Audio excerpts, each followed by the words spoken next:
मला कोणत्याही फंक्शनला जायचं असेल आणि माझी स्किन मला डल वाटत असेल ना, तेव्हा हा पील ऑफ मास्क मी नक्की वापरते, कारण त्यांनी ना खूप छान ग्लो येतो. आता म्हटलं तेवढं केलंच आहे तर फेस पॅक पण लावून घेऊया. तुम्ही म्हणाले अशा रफ पद्धतीने फेस पॅक कोण लावतं? पण माझ्याकडे ब्रश शोधण्याचे अजिबात पेशन्स नव्हते. त्यामुळेच मी हाताने तसाच फेस पॅक लावला, कारण स्किनसाठी असा स्पेसिफिक वेळ काढताच येत नाही.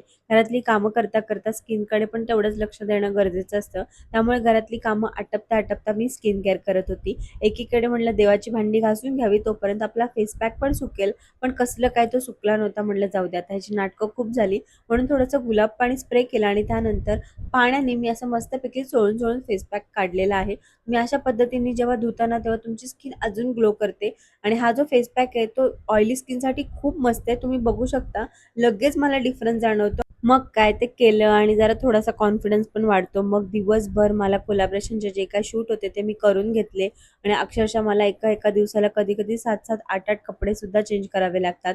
सो उद्या पुन्हा भेटूया. तोपर्यंत बाय.